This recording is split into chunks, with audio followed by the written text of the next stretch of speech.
My neighbor, Henry Johnson, would be out of town for 2 weeks. His wife had just left him and he needed to clear his head, so he asked me to house sit.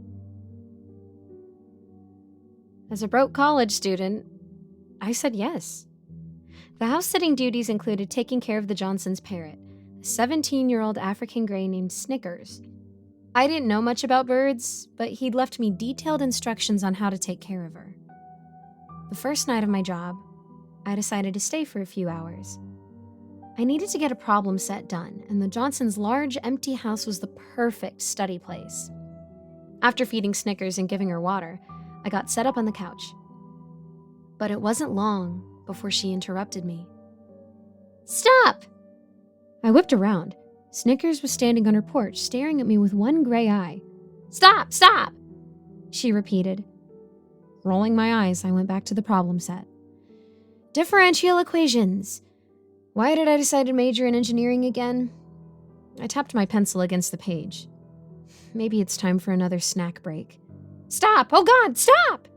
Snickers was bouncing from one perch to the other, bobbing her head, as carefree as could be. But the way she said that sent shivers down my spine. She was clearly imitating someone in distress. Probably just repeating from a movie, I told myself. But I was so wrong. "Stop! Oh God, stop! Henry, stop!" Henry. That was his name. Henry Johnson. I turned and stared at the parrot. She stared back at me and whistled a few times, and then she continued. "Stop! Oh God, Henry, stop! Oh God!" My blood turned to ice. I stared at the parrot, my heart stammering in my chest. What exactly happened here? What is she repeating? I decided to call my parents, but they didn't seem to share my level of concern. "Your Aunt Sheila had a parrot," my dad said. "The thing would pick up all kinds of crazy words, movies, phone conversations. It'd scream, say the F word, everything. I wouldn't worry, Abby, especially with Raquel leaving him and all. They probably had some huge fights and the parrot picked up on it. I wouldn't be surprised if it got worse." And he was right. Over the course of the next hour, Snickers continued to repeat "stop" and "Henry," but also said a variety of other things, from curses to pleasantries to movie quotes. "I'll be back. How are you today? Comment allez-vous?" Finally, around 10 o'clock, I started getting ready to leave.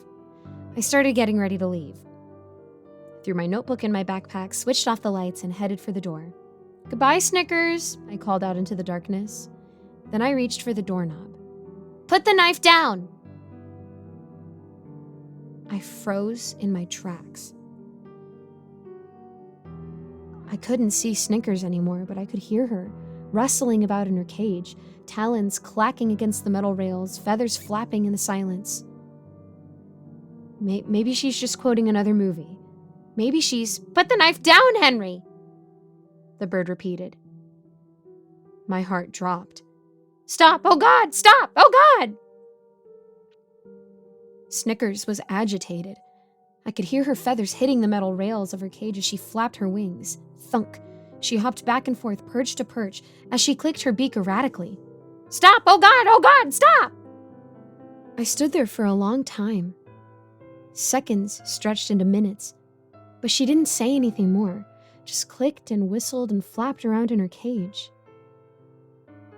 I flicked the lights back on, dropped my backpack on the floor, and made a beeline for the Johnsons' bedroom.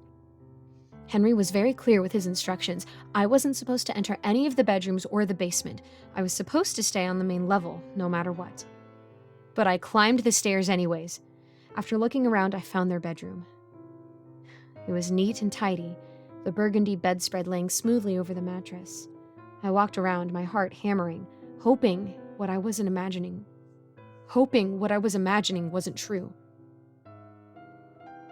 But it was. Because in their closet, I found a small box. A small box containing Raquel Johnson's wallet.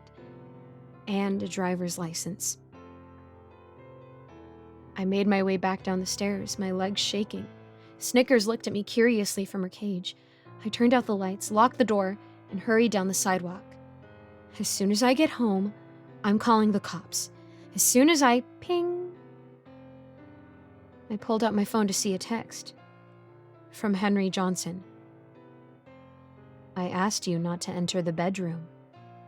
I whipped around, but the dark sidewalk extended behind me, totally empty. How did he... Oh, a camera, of course. I broke into a run towards my parents' house at the corner. Almost there. Ping. I know what you saw. I sprinted harder, faster. My feet slapped against the pavement. Almost there. Ping. I didn't pull out my phone, didn't stop until I was locked safely in my parents' house. And then finally, I read the text that he sent. If you tell anyone else, you will pay. I didn't listen. I called the police. And after a thorough search of his house, they found something horrible. Raquel's body in the freezer in the basement. Henry was trying to flee town, but get a head start by making it look like he was just going on vacation. So he hired me to house sit. I don't think he realized Snickers might repeat what she heard that night. And sometimes I wonder if Snickers knew more than she let on. Because apparently she was Raquel's pet from before they were even married. Maybe she wasn't mindlessly repeating. Maybe she was trying to get justice for Raquel.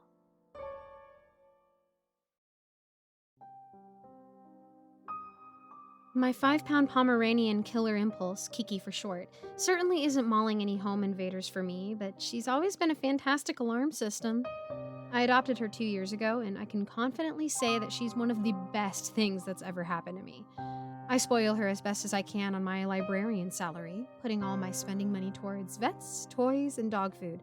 In exchange, she hunts bugs and rats that make their way into our dingy apartment. She provides me with endless entertainment, and she acts as a free delivery notification system. Kiki's always been exceptionally wary of strangers. It's a trait that makes socializing her pretty much impossible, but most of the time, I see it as a blessing. She always lets me know when someone's at our door, which makes me feel safer even though our apartment building is in a pretty bad part of town. A few months ago, for example, a water pipe broke in between my and my neighbor's apartment, and the resulting leak ate a hole in the wall before the pipe was fixed. For a few days, I had to move my bookcase into the entryway to cover up the 6-inch diameter hole, through which I could see right into my neighbor's apartment and vice versa.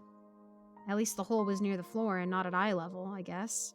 Maintenance took their sweet time responding to my request, and when they finally decided to show up, unannounced by the way, I was taking a nap on my couch. Before the two men even had a chance to knock, Kiki started yapping her little Pomeranian heart out. In doing so, she gave me time to get up, quickly make myself decent, and put her in my bedroom before the maintenance workers let themselves inside. Last Tuesday, I came home after dark. The library was hosting their library card registration event, which always took place on the second Tuesday of the month, so I worked a longer day than usual. When I stepped into my apartment around midnight, I almost tripped over a piece of wood in the entryway. You see, when maintenance fixed the wall, all they did was nail a plank over the hole, and it kept falling off no matter how many times I jammed it back into place. Grumbling to myself, I shoved the plank back into the wall and then took a seat on the floor, petting Killer and apologizing to her for my tardiness. She had a doggy litter box to do her business in and plenty of food, but I still felt bad about leaving her alone. I promised her an extra walk the following day. I also tried to give her a treat as an apology, but she didn't seem interested. In fact, she rarely seemed interested in treats anymore and rarely finished her meals. I brought this up at her most recent checkup, but she hadn't lost any weight and seemed perfectly healthy. So I figured her metabolism was simply slowing as she got older. After taking off my shoes, I fixed myself some tea and sat on the couch to watch a little television. One of my favorite shows was on, so I made myself comfortable. Kiki joined me after a few minutes, hopping onto the couch and flopping dramatically onto the cushions. It was nice to be able to relax with my dog and a hot drink after a long day of work. I almost drifted off to sleep before I heard that stupid piece of wood clattering to the floor again. Rolling my eyes, I ignored the sound. I'd put it back in the morning. Half an hour passed, and I decided to get up. Usually on card registration days, I ended up falling asleep in front of the TV, so I thought I'd be responsible for once and brush my teeth before getting too cozy on the couch. Not bothering to turn the TV off since I planned on coming right back, I rose from my seat with a stretch and made my way towards the bathroom. Once I was within the view of the entryway, though, something gave me pause. The wooden board was still where I had pushed it into the wall. I looked at it for a moment, wondering what had made that clattering sound. It was a little odd, but I didn't give it much thought. The walls were thin in my building, and the sound could easily have come from something like a shampoo bottle falling in my neighbor's apartment. I walked into my bedroom to change into some sleepwear, smiling as I heard the little clicks of Kiki's paws against the floor as she followed me into the bedroom. As I traded my librarian outfit for a t-shirt and sweatpants, I got a strange feeling in my gut. Have you ever overdone it on your morning coffee and gotten anxious for no good reason? Like something's triggering your fight or flight even though there's nothing apparently wrong? That's how I felt. I surveyed the dimly lit room, looking and listening for anything amiss, but there seemed to be nothing out of place. I knelt down to kill her impulse, trusting her nose more than my own senses. To my relief, she seemed perfectly at ease. I gave her a few good scratches behind the ears and made my way back to the couch, Kiki still following me. I was fully awake by that point. Though Kiki seemed all right, the nervous sensation stayed with me, making it impossible to relax. I kept thinking that I heard something, but when I turned the volume on the TV down to listen, I heard nothing at all. Every time I thought I heard something, I looked at Kiki, who was sleeping soundly on the couch next to me. Certainly, if something strange was going on, Kiki would have alerted me by then, right? I mean, she barked when our neighbors across the hall had people over, so surely if there was something going on in our own apartment, she would have noticed it, right? An uneasy hour passed. I was too on edge to fall asleep, but I was also too tired to enjoy the show. I realized at almost 2 a.m. that I had forgotten to brush my teeth after I changed. Once again, I got up from the couch, my loyal companion also rising from her resting spot to stay by my side. I bent down to give her a kiss on top of her fluffy head, and then we walked together towards the bathroom. Kiki got there a little before me, stopping by the closed door and, oddly, beginning to wag. As I watched her tail swish back and forth, I realized that it wasn't just any wag either. It was the motion she made before getting a treat. Why was she making that motion in front of my empty bathroom? Kiki's always been exceptionally wary of strangers. She would never allow someone she didn't know to enter our apartment without letting me know. But what about some she did know? What about someone who had somehow been giving her treats every time they saw her, getting her used to their scent, to their presence? I stared at the bathroom door, my heart feeling as though it were about to beat right out of my chest. I had to get out of that apartment. Darn, I said dramatically, faking an exasperated tone as best I could. Left my wallet in the car again. I'll be right back, Kiki. I backed away from the door, keeping it in my sights until I'd made it out of the bedroom. Kiki followed me out, and once I had made it to my apartment entryway, I grabbed the phone off the kitchen counter, scooped Kiki into my arms, and ran down the stairs to the lobby. Once I was there, I called the police to report a suspected intruder in my apartment. They found a man in my bathroom. He had been standing in my tub with the shower curtain pulled closed to obscure him, although I had suspected a maintenance man or someone else who worked in my building. I was surprised to see my reclusive neighbor being escorted to the cop car in handcuffs. As I watched him shamble his way towards the car, I noticed that his right hand was covered in scars. I assume he had been knocking loose the wooden plank between our apartments and reaching through to pet and feed Kiki. From the looks of it, she'd been happy to bite his flesh to ribbons at first. But he must have earned her trust over time. He must have been plotting the break-in for at least a few months, slowly wearing down my trusted security system to ensure that she wouldn't alert me to his presence. I also suspect that he was paying careful attention to my routine. He had planned his break-in for a night when I always came home tired, and he had likely chosen his hiding spot because he had never heard me shower on the second Tuesday of the month. My neighbor wasn't the only thing the police found in my shower. He had brought with him a duffel bag filled with a chloroform-soaked rag, duct tape, rope, and the thing that haunts me the most, a saw. Kiki and I have been staying with my parents for a few days while I get my nerves back under control. I don't blame her at all for what happened. She's still the best girl in the entire world in my eyes. But I don't think I can rely on her to be my personal alarm anymore. I'm thinking about moving to a better part of the city. It might cost me an arm and a leg, but I think Kiki and I both deserve a place where we can feel safe at night. Maybe somewhere with a built-in security system.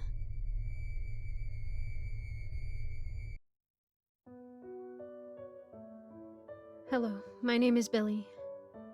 I don't know if I should even be posting this here, but I feel like I need to get all of this off my chest. From a very young age, I had always wanted to become a mountain climber. The stories my parents shared with me never failed to fascinate me, and I wanted to be able to achieve what they had in their youth. I started training from a young age, and I climbed my very first mountain when I was 18 years old and fresh out of high school. The climb had been rough, so many rocks and branches to grab on, and not only that, but also the amount of time it took to reach the top, 6 hours. But once I reached the top, I realized it had all been worth it. Being able to see the world below me and the feeling of almost reaching for the clouds was just incredible. I stayed there for a bit, just admiring the view until I heard someone else making their way up the mountain. "Hey, do you need some help?" I asked. "Oh, it's okay, don't worry, I think I've got it," he said as he pulled himself up. He extended his hand towards me and said, "Hey, I'm Brian, nice to meet you." "I'm Billy." I extended my hand and he shook it. "Nice to meet you, Billy. This your first time climbing a mountain?" "It actually is. How'd you figure?" "Well, you do seem quite young, and I thought maybe you haven't had the chance to climb many mountains. But I mean, all the more credit to you for making it up this high up all alone. This mountain isn't the easiest for beginners." I smiled. "Well, thanks for that.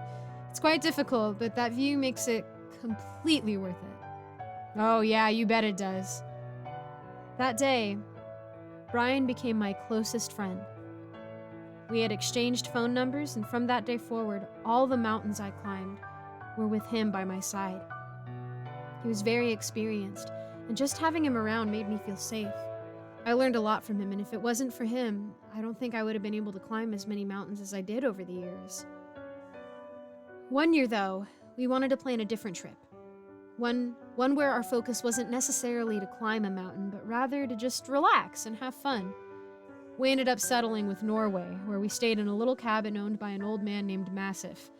We arrived in December, and it had been snowing quite heavily. "Hey, Massif, right?" "Yes, that's me. Come on right in. It's freezing cold out there." He handed both of us a cup of tea. "Oh, and just before I forget, here are the keys to the cabin." He handed both of us a copy that had the number 52 marked on it. "If you guys don't mind me asking, what are your plans to do in Norway? It's been snowing quite heavily recently, as you can tell." "Yeah, well, we just wanted to relax and try out something different. We're not really sure on what there is to do here, but the snow sure is something different. Back where we live, there's no snow." "Oh, I see. Well, if you guys really want, I can give you a small tour of this place." We agreed, and the following morning, we woke up early to meet Massif. The snow was heavy, and just walking through it was quite a difficult task, but it was quite magnificent to see the way snow covered all of the land, the trees and the mountains. The mountains. "Hey, look at that, Billy!" Brian shook my shoulder. He pointed his finger at the mountain straight ahead. "It's incredible! I swear, we've never seen anything like it before." It was. I had never seen a mountain so massive before, and the way the snow majestically covered it was definitely a sight to behold. We hadn't planned any mountain climbing, but I had to ask Massif, "Hey, Massif, what can you tell us about that mountain over there?" His expression changed to one of worry suddenly. Oh, are you talking about the Weepers Mountain? Yeah, if is that what it's called? Sounds kinda dark. Well, I mean, its presence is just inescapable. Even if the snow were to cover all of it, you would still know it's there. What do you mean by that? Well, here's the thing. It's called the Weepers Mountain because every single day when the clock strikes noon, you can hear a weeping sound coming from that mountain. The cycle lasts 5 minutes, but with each passing second, it grows in intensity until you just can't take it anymore. It's our little curse, I guess you can say. No one knows where exactly it comes from. Many people have tried to find the cause of the sound, but they're just never successful. Sometimes, we don't even see them come back. We've lost many people this way. I just wish... Noon had struck and Massif was interrupted by a faint, weeping sound. We all heard it and just froze in place as the seconds passed and the sound grew louder and louder and louder, shaking all the trees around us and causing us to stumble onto the floor. It kept growing more aggressive until... it just stopped. We kept walking for a little more after that, but it wasn't the same. I was truly scared, but I noticed that Brian wasn't. Not at all, in fact. His expression was that of determination. At the time, I didn't know why, but once we returned to the cabin, I found out. That sure was a trip, I said as I plumped myself onto the chair. I was beat. Yeah, that mountain, though, and the weeping. I've never seen or heard anything like it before, Brian said. I know, what the heck was that? I don't know, but I gotta find out. Oh, come on. You're kidding, right? No, I'm dead serious. Who knows when we'll be able to climb a mountain just like this one? And aside from the motivation of reaching the top, we have another reason to do so. We can solve a mystery while we're at it. Oh, come on, what do you say? I say no. I'm really sorry, man, but I just can't do something like this. That's okay. Don't worry about it. I'm gonna catch some rest, so I'll see you tomorrow. He went off to his room, and the next morning, he was gone. I sat down on a chair just thinking what to do while I ate breakfast. Was he going to be okay? What if he didn't make it? Those questions kept troubling me and stealing the little peace I had left. After much thought, I decided to go towards the Weepers Mountain. The snow was falling down hard on me, and despite all the clothing I had on top of me, the cold air still managed to bite every bit of my skin. I was getting desperate. The higher I climbed, the more effort it took to breathe in air, and I felt like I was going to faint. I didn't know what to do, and all I could think to myself was, why did you come up here? You're so stupid. He's probably not even here. I started to cry, and just when I thought all hope was lost, I noticed that there was an entrance to a cave. I made my way towards it and plopped myself onto the ground when I made it, breathing heavily. I started to drift off. Not 10 minutes went by when I heard it. It was the weeping sound again, except this time it was coming from inside the cave. Oh gosh, why now? The weeping grew louder with each passing second, shaking every inch of the cave. Rocks started to fall down on me, and I crunched down and placed my hands over my head to protect it. The noise was insufferable, but just before the cycle, I heard a scream. Help! Please, someone help! I got up from where I was and walked towards the direction I thought I heard the scream coming from. I turned on my flashlight and went deeper into the cave. The deeper I went, the more I started to notice a foul stench nearby. It smelled putrid, a smell of death. I walked more until I made it towards a corner of the cave and turned. That's when I saw them. Dozens of corpses laying on both sides of the cave. Some had their arms chopped off. Others had their legs removed, and others were even missing their heads. I couldn't take it anymore. I hunched over and my stomach let loose. I wanted to turn back, but I couldn't. I had to continue for whoever was out there begging for help.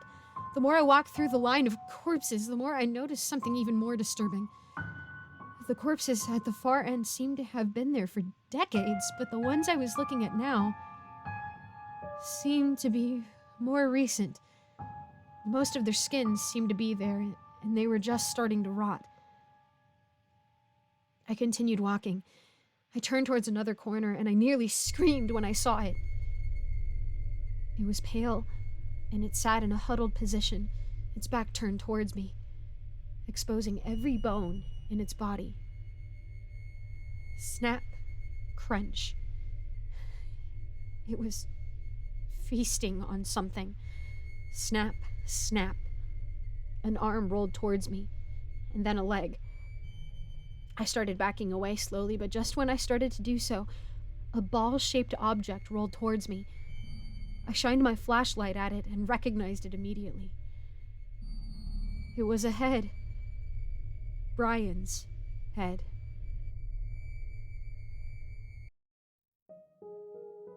Playing on my phone one night, researching for my next rabbit hole of information I'll probably never use, I heard the quiet scuffling of a mouse in the corner of my room. I'll deal with it tomorrow. As I lay in bed, continuing my research and owning a pet fox, the shuffling continued. My hearing isn't the best in my right ear, so I laid my left on the pillow. Normally that would stop any sort of sounds from bothering me, such as my dog licking himself at 3 a.m, but the scuffling continued, seemingly getting closer. This continued all of last night until falling asleep, when it sounded as if the mouse was scuffling inside of my very soul. I'm not sure what time it was, but there was light peeking through the shades when I finally fell asleep from exhaustion. My dreams were no less weird, filled with dreams of a mouse following me everywhere I went, sometimes asking me for food in a very high-pitched voice. Not quite aggressive, not quite friendly. As I awoke, I wasn't sure what to make of it. What a weird night. I decided to go to the kitchen and make some eggs and bacon. Nothing better for a weird night than the classic breakfast. With toast, of course. I'm not a savage. As I go to get my pans ready to cook, I notice 2 things. The first, I need to clean. My house is a disaster. There's dishes everywhere. The second, there are an eerie set of eyes hiding in my cupboard.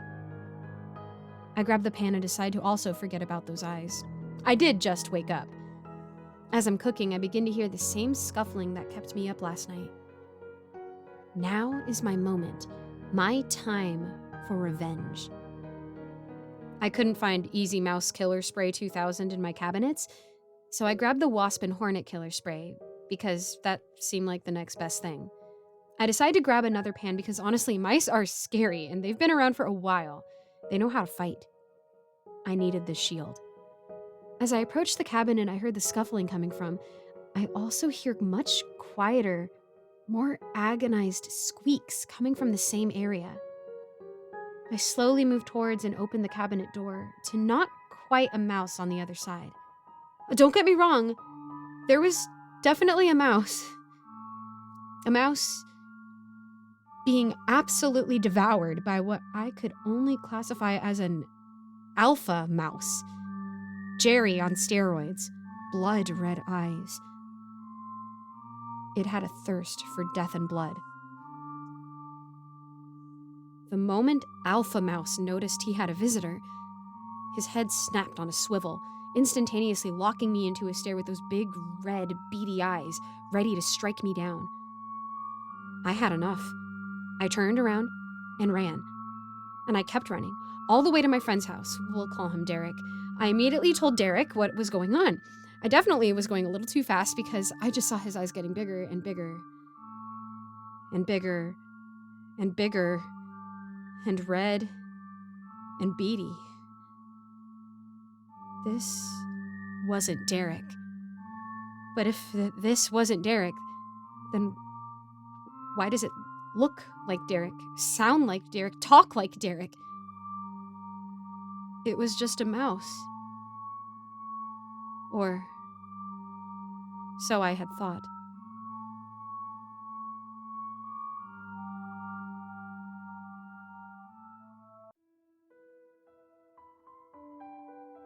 I soup ate a word dog. I couldn't make sense of it. The letter had been slipped underneath my door in an unmarked brown paper envelope. I had no idea who it was from or what it meant. Inside the envelope in blue crayon, the message was haphazardly scrawled across an unsophisticated sheet of colored card. It possessed a curiously infantile quality and exuded an eerie feeling that took hold of me, and only grew stronger as I read and reread the letter. As I sat there turning it over in my mind, my phone rang, freeing me from my trance. It was an unregistered number. I hesitated for a moment before answering. "Hello?" I said. "I soup ate a word dog," whispered the voice on the other end. Those very same words that had been encircling my thoughts since they were slid underneath my doorframe were now being spoken aloud, down a telephone line and directly into my ear. "Who is this?" I asked. "What do you mean? What do you want from me?" But there was no reply, only static. "Don't phone me again," I said and hung up, putting my phone in Do Not Disturb mode for good measure. In all likelihood, it was probably just some brat playing elaborate games. However, to quell my thoughts, I began to research the phrase. Of course, all of my searches came up blank. There seemed to be no connection or meaning behind the words at all. It was complete nonsense. I pushed it away into the back of my mind and returned to work. Days and weeks passed me by, and all the while I received ever-increasing quantities of letters and phone calls, all with the exact same phrase.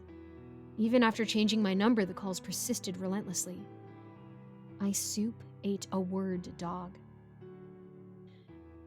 What, I assumed, had begun as a childish and silly prank had turned into a painfully purposive and distressing harassment.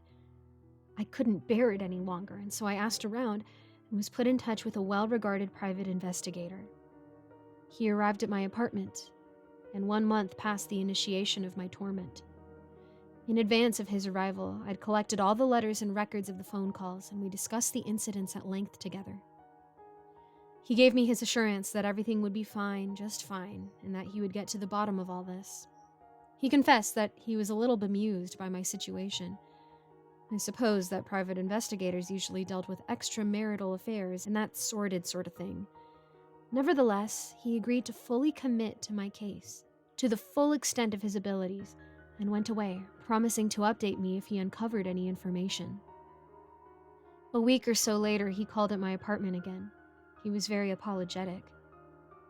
He'd been unable to uncover any reason or sense behind the messages. There was no precedent for this behavior, and he could find no graphological hallmarks of ownership on the letters. However, he declared to me that there was, in his words, a flower in the desert.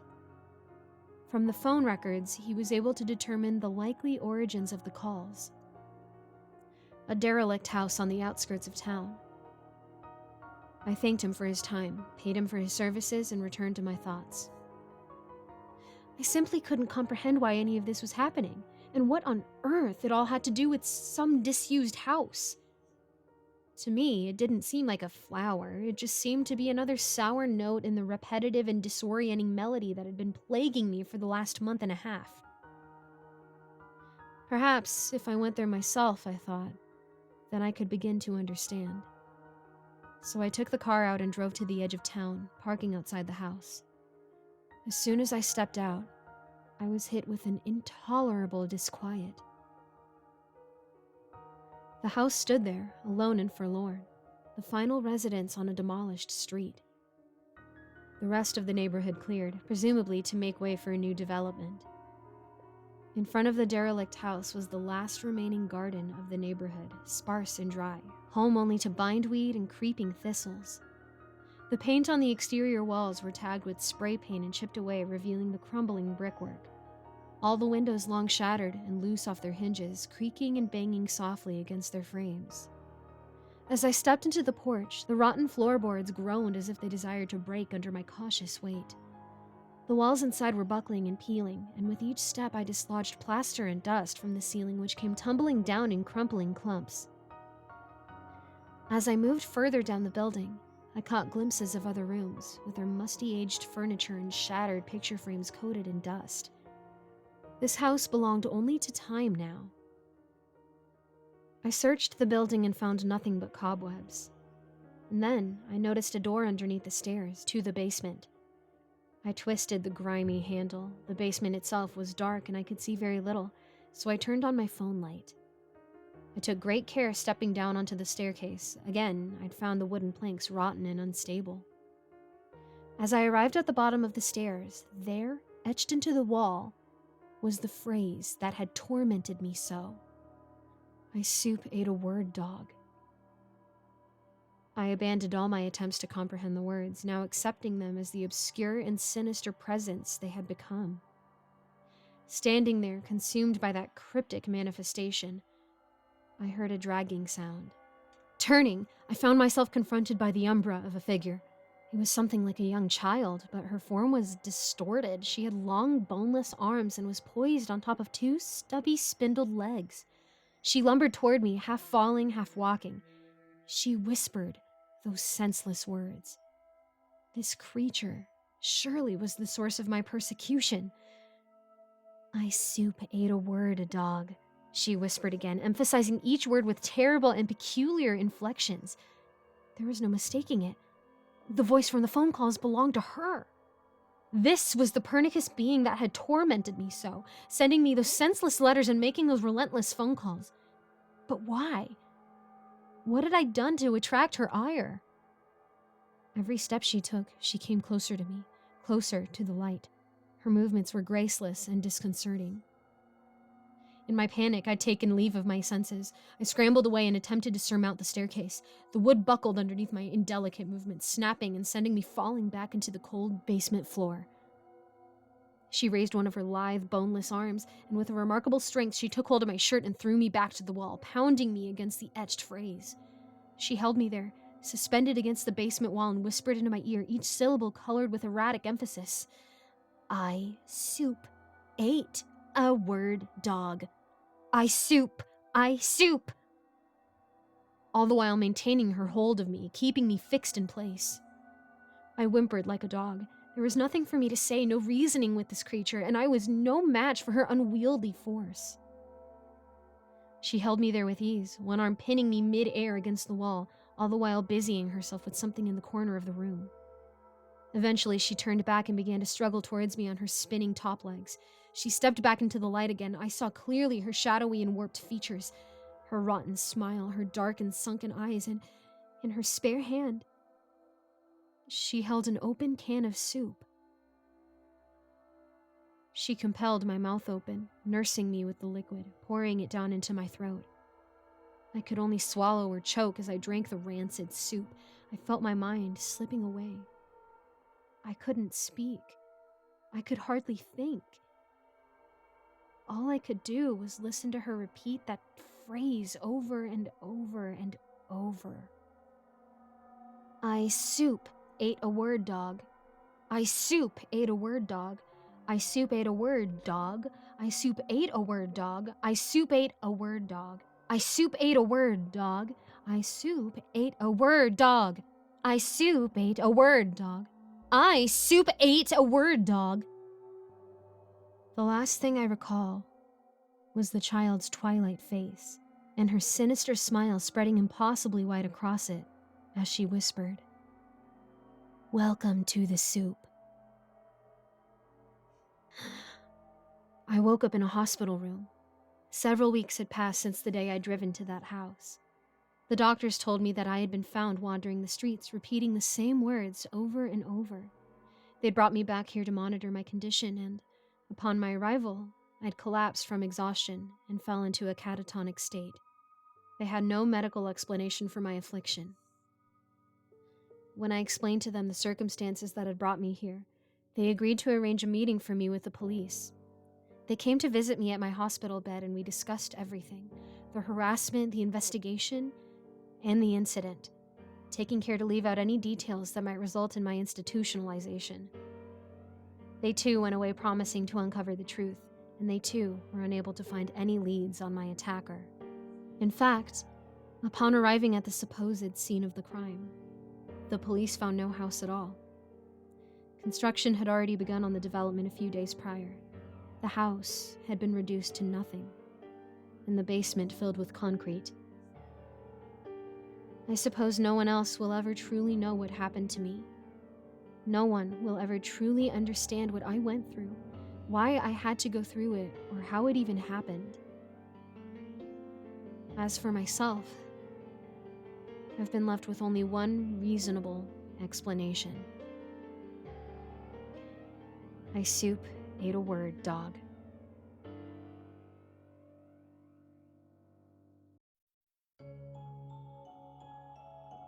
So apparently, living the dream sometimes can have downsides. I mean, I had it all, and I didn't even need to work that much for it. Since I started high school, I slowly started realizing that I don't need people around me.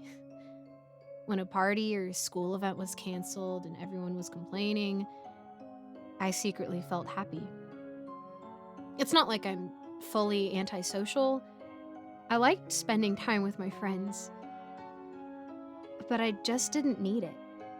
I was completely fine alone, with my only connection to society being the internet. I finished high school like everyone else, and then went to university like nearly everyone else. And then came work. It was so boring. I saw the people around me and old friends burn out and become zombies who repeat every day the exact same way or start drinking or doing drugs in worst case, and then either die early or live as one of the thousands of bio-robots of a company. And the worst part was when I noticed that I started to behave the same way. Getting up early, going to work, coming home, feeding my pets, scrolling endlessly on social media, and then going to bed, thinking of how I wasted my whole afternoon again. And then the ad, which changed my life, randomly popped up. A farmhouse, a large one, miles away from everyone, for such a low price that I thought for sure it's a scam. I mean, who wouldn't want to live in a place like that? Even though I didn't think much of it at first. But then it popped up again and again. At one point, I checked the site. It seemed legit, so I eventually messaged the guy because I thought that I can always turn it off if it turns out to be a scam. Well, turns out it wasn't a scam. The guy inherited it from his parents but couldn't do anything with the house, so he tried to get rid of it as fast as possible. And now I'm here, thinking of the same, except I still want to continue this lifestyle, but not here. The first months went well. I was able to buy the livestock that was left on the barn as well, so I got a relatively easy start. I had chickens, ducks, 4 small cows, 2 pigs, and a donkey. This was a lucky start for me because I was able to learn the basic of animal keeping with a smaller population. In the following months, I expanded the number with 3 horses. It was an old dream of mine, and they were proved to be useful eventually. Some goats, turkeys, 2 emus, and a Leon Berger dog. Sorry, I'm getting off the subject. As the weeks passed, my routine started to form, but it was different than before. Here, everything which I had to do had a reason behind it, and I always had enough free time as well. Everything went fine until the first sign. I wish I took that seriously, but of course I didn't until it was too late. In the summer, I taught horse riding to some local kids. It earned me some money, and I liked working with them. They weren't loud and evil like many city kids, and I enjoyed that I could teach them about the animals in general as well, so hopefully they wouldn't grow up to think like many others who say that we are the only creatures that matter. On a late August afternoon, while we brushed the horses with some kids, who were big enough to do so, a girl turned to me. She was around 12 and obsessed with animals, particularly horses. That's common at her age, but she really cared about all parts of taking care of them and not just the riding. So she was the one who turned to me with a scared face and asked, "You're going to lock them up real good when the wind howls in the autumn, right?" "Don't worry, they won't get cold," I answered with a grin. She knew so much about them for her age, and yet she was still a child, not knowing that most animals tolerate cold weather better than humans. "Of course they don't get cold. I'm talking about the times when the wind howls like a wolf. Will they be safe then? They shouldn't be able to see outside like you in those times." "Yes, darling, I'll make sure that they're safe. Yeah, I was stupid and I should have listened to the girl more, but I was tired and to be honest, I didn't really care. I thought that she didn't want the horses to get scared or something, even though she knew better than that." Not long after, I basically forgot about this until September came, and at one day, I went to the store in the nearest village to buy some nails to fix up the fence by the cows. "Getting ready for the howling winds?" asked the cashier as I paid for the nails. "No, the buildings are pretty strong. They won't get blown away. I just need to fix the fence." The cashier gave me a strange look, but didn't say anything. Another month passed, and October arrived. At this point, it became my habit to sit out on the porch in a warm jacket and watch the afternoon turning into night. Mouse, my dog, was laying beside my chair as I drank some tea and watched the darkening sky. That's when the wind started getting stronger. Fortunately, I didn't feel much of it on the porch, but I saw the branches shaking and the leaves of the nearby trees falling and dancing in the porch light.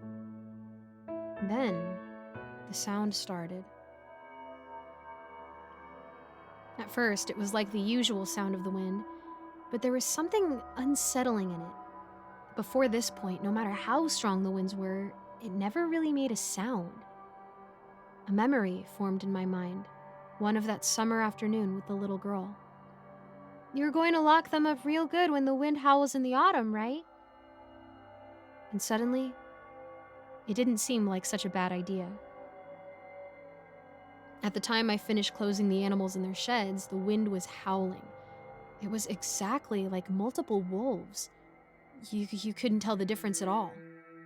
Mouse waited for me on the porch, whining. I never heard him whine before, only when I came home after longer than 15 minutes, and he was excited. But now he was scared. I called him in the house and locked the door behind us. Not long after, the sound stopped. After the wind stopped, everything went silent for some time, and then something started to rustle outside.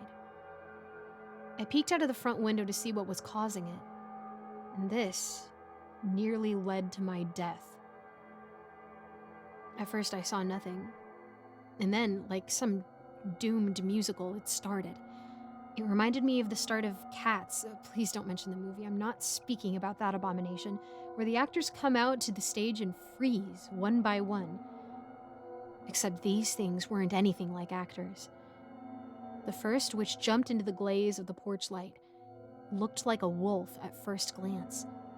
But as its friends arrived, one by one, frozen in the position which they landed in the light, I started to see some things that were off.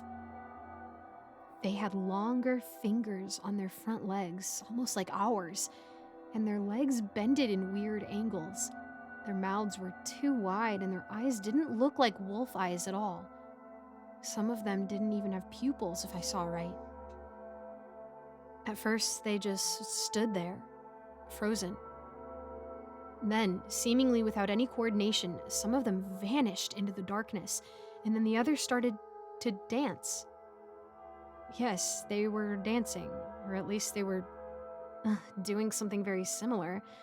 I can't really describe it, but it looked so beautiful that I started to feel eager to join them, and constantly had to remind myself that this is not right.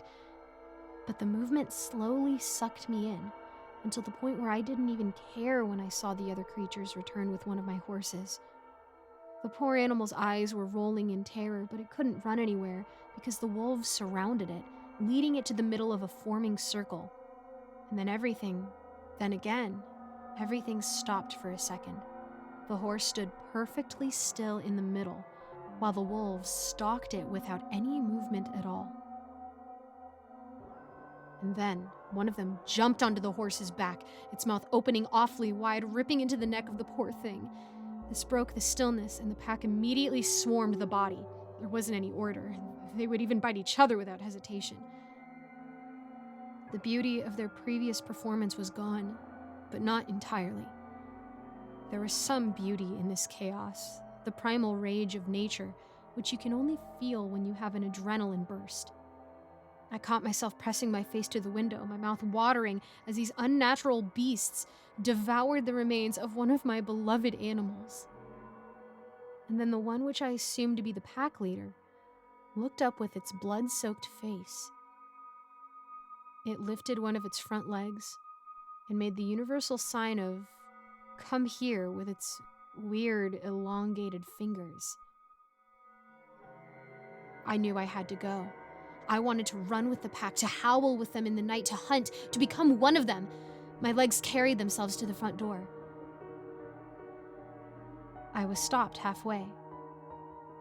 My dear, lovely mouse grabbed my shirt and started pulling it with all of his strength. Fortunately, he didn't tear the shirt.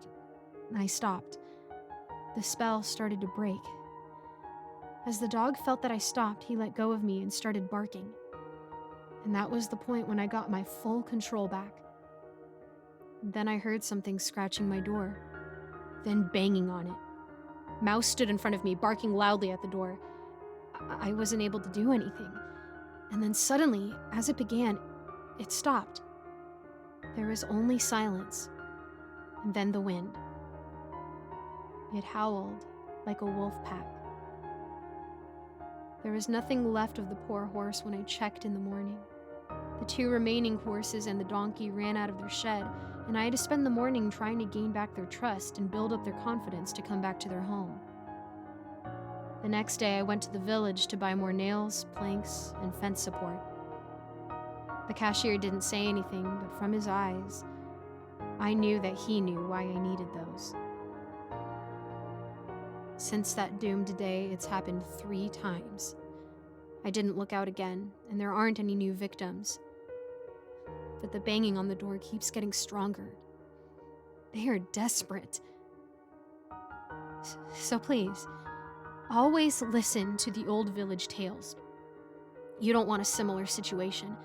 And if the wind starts howling like a wolf, close everything and all of your animals, and never, ever look out.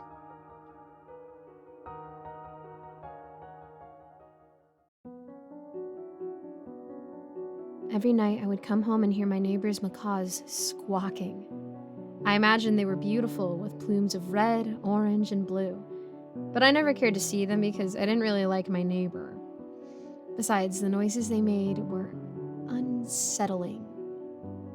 Barry, my neighbor, dealt in illegal exotic animals. It was none of my business, but it was obvious. Sometimes I worried. He was always bringing in crates and cages of various sizes. Some so large they had to be moved with a handcart. I asked him on several occasions if any of his animals were dangerous. "You don't have, lions and tigers and bears in there, do you?" I once asked him. "Nah, that's not worth the money. I only sell cute and cuddly." One night, the parrots sounded weak. Their bellowing was faint and pitiful. They sounded as if they were in pain, so I went to investigate. I stepped through the hedges and walked around to the backyard. I moved towards the patio where I could see 2 large decorative bird cages. They were unusually large, about 6 feet in height, with a circular bottom. I didn't see any swings or mirrors, the normal pet accessories you would find in a bird cage. I could hear the birds, but I couldn't see them. I snuck up closer to the cage. There was a figure lying in the bottom of each cage.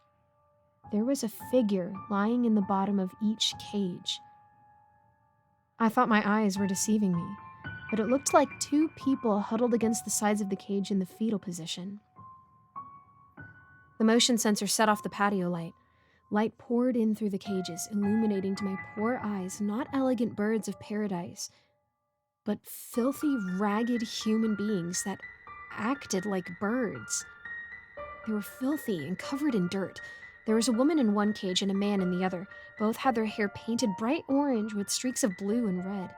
They flapped their arms and banged up against the sides of their cages, lamenting as loud as they could. The man was especially frightening. He would poke out his tongue and pucker his lips with each shriek as if he had a beak. The woman started moving her head from side to side, never staring at me directly, but looking with only one eye at a time. Looks like I got careless. I heard a voice speak as the patio door slammed open. What the heck? Barry grabbed me by the arm, overpowered me, and forced me inside his house. I tried to run to the front door, but he pushed me from behind. My head went crashing against the corner of his coffee table. I thought they would enjoy a little night air, but you had to go rooting around like you own the place. I've even been putting them outside for a while now. Let my guard down.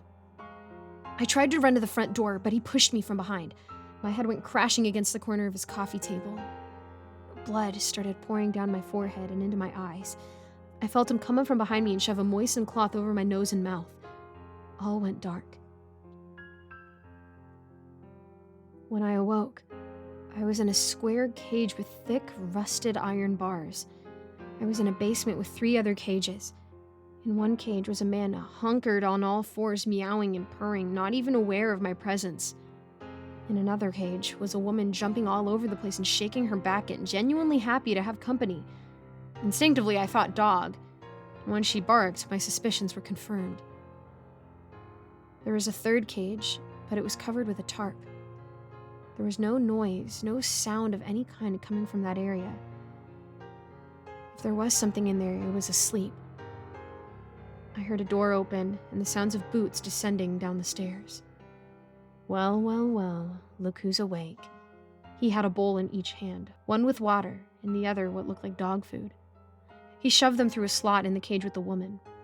She didn't hesitate, burying her face in the bowl with the food. What the heck is going on? Weird, I know, but it's good money. I mean, exotic animals is one thing, but people raised as animals, that's another. I get $100K at least for the man kitty. So they're crazy. No, my friend. No, my friend. Well, I guess technically they're crazy, but they weren't born that way.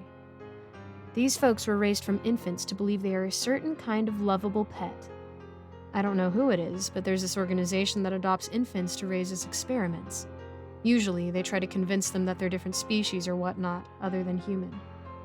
And then when they're done, they have me sell these things.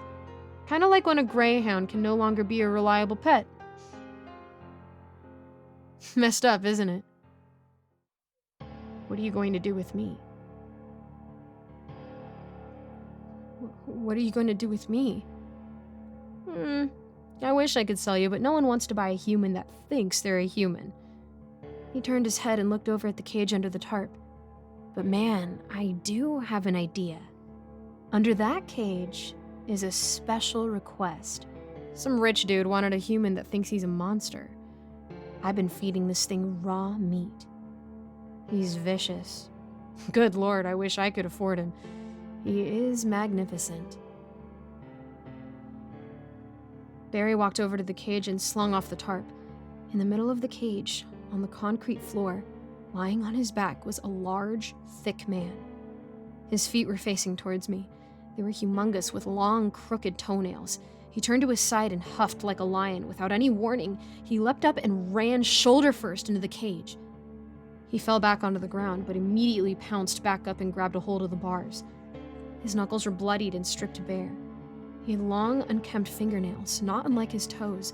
His hair was curly and black in spots where it allowed to grow. Otherwise, there were numerous bald patches. I soon found out why as he belted out a most barbarous scream, while at the same time pulling chunks of hair out of his head. When he opened his mouth, I could see 2 rows of jagged teeth, both on the bottom and top of his jaws. Magnificent. They surgically implanted those teeth, tranquilized him, and then had those put in. What this guy is going to do with this beautiful creation, I haven't a clue. But I sure would love to see it. Barry went over behind my cage and started pushing it towards the man-made monster's cage. The caster squealed, irritating the beast even more. My cage slammed up against the other cage and bounced back about a foot or two away.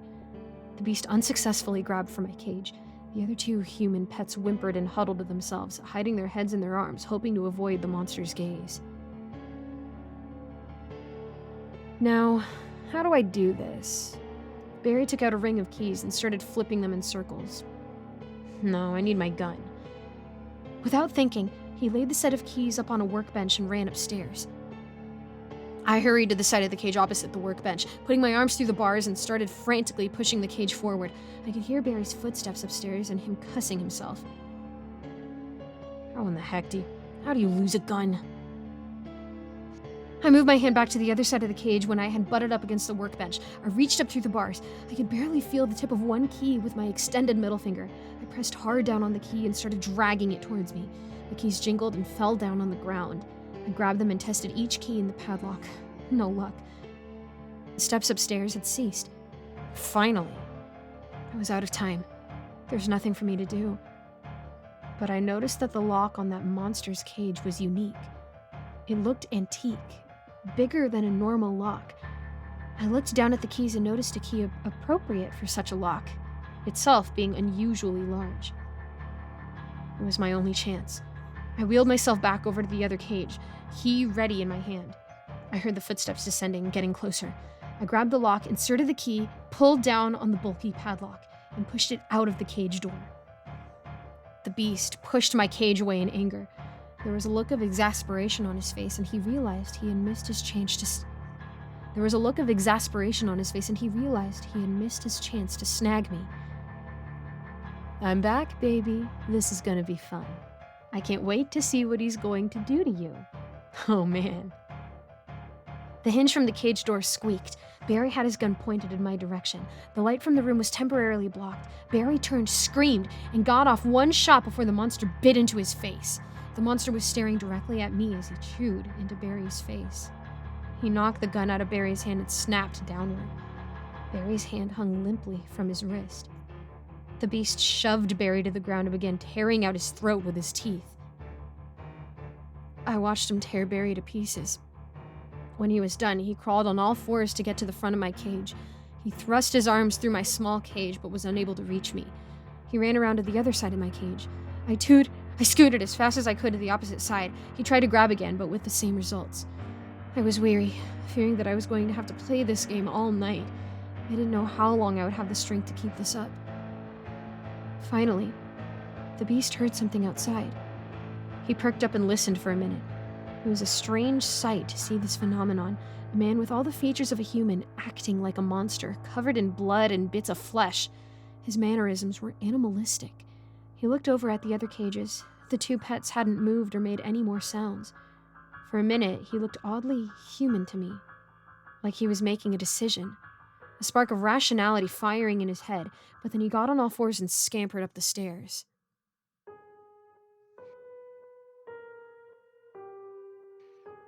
I waited for a long time. I didn't know if it was an hour or longer. It could have been the whole day. But time was dead, at a standstill as I processed what happened. I was in shock and too scared to leave my cage. In time, I became cognizant of Barry's gun lying on the ground. I felt a little safer, knowing that I could at least have a gun to defend myself. It didn't work for Barry, but that was because he was unaware.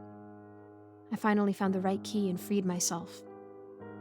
The basement floor was a mess, covered in what was left of Barry, his entrails strewn across the floor. I was going to free the other two when I noticed the dog woman chewing on a part of Barry's small intestines, having a happy good old time, jumping and flinging it up into the air. I thought better of the idea, went upstairs, and called the police. I told the dispatcher that there's a maniac on the loose, that he's liable to kill again. The other details were too strange to explain. They could figure that out for themselves. I made myself a cup of coffee and waited.